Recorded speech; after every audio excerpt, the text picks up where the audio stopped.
سوال دا دی چې کلب کې لوډ سپیکر باندې د قرآن کریم تلاوت لګول څنګه دي؟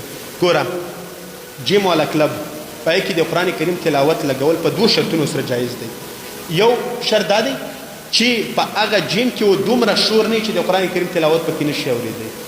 دویم دا هغه شور په دې وجه نه چې موږ د قرآن کریم تلاوت ونو، چې دا دوړه شرطونه پکې نه بیا بالکل جایز دو لګولای شي. اگر که په هغه لوډ سپیکر باندې غانې هم مخکې لګېدلې پروا نه کې، ځکه د موږ یوه خوله دو، کله پې غیبت کوو کله پې اذکار وي، نو دا هېڅ پروا نه کولی. نور که شور هغه د اوسپنو شور وي چې اوسپنه اوچتې چټې، نو هغه خو د تلاوت د وجې خل نه کوي. ته په ګاډي کې تلاوت لګې مخې ته سپی راغی ارن دې ووالو، ولې دا حرام کار دی؟ نه، ارن خو تا د څه د وجې نه دی والی چې د قرآن کریم تلاوت پې زه ونه اورم یا د دې د کس ته یې وم، خو یو خبره مخې ته راغله.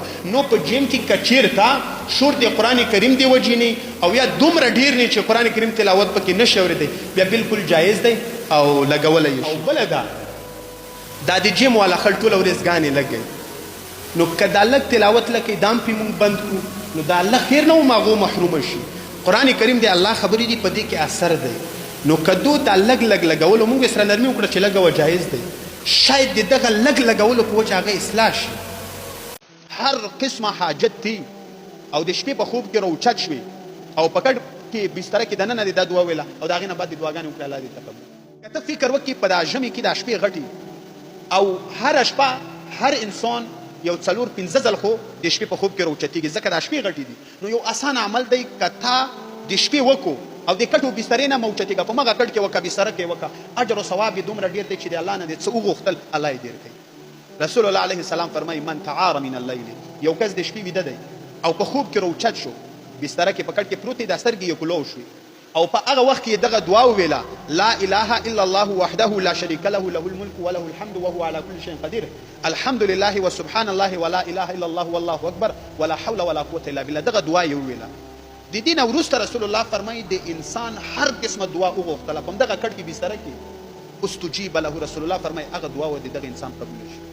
ته د شپې څو ځل اوچتېږي په خوب کې؟ 2 ځل 3 ځل بچې څنګه راوچت چې دغه دعا وایه او د هغه نه بعد په پښتو کې په کټ کې په بستره کې دننه د الله نه سوال وکړه یا الله دا حاجت مې پوره کړي دا پوره کړي. رسول الله فرمایي استجیب له، هغه دعا هغه سوال ووایه ته الله قبول کړي. او بیا پسې رسول الله فرمایي فان توضع وصلى، که چېرته اوچت شو د هغه نه وروسته او اودس یې وکړو یو 2 رکعته یې وکړ، رسول الله فرمایي د هغه انسان مونځ والا رب العالمین قبول کړي. دا ګوره ډېر غټ زیری دی چې تا ته رسول الله وایي چې د تا مونځ الله قبلوي. الله د چا عملونه قبلوي؟ د متقیانو انسانانو اعمال الله قبلوي. ښه نو چې د تا عمل الله قبول کړو ته متقي شوې او الله سبحانه وتعالی قرآن کې فرمایي متقیان خلکو الله جنت ته داخلوي. دا په دې حدیث کې زیری رسول الله در کوي چې د جنتیانو عمل دی خو د شپې ته وکړه، غټې غټې شپې دي 2 رکعته پکې وکړه.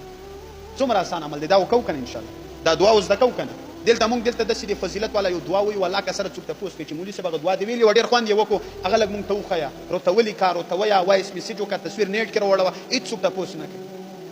هر قسمه حاجت دی او د شپې په خوب کې راوچت شوې او په کټ کې بستره کې دننه دې دا دعا ویله او د هغې نه بعد دې دعاګانې وکړې الله دې تقبل.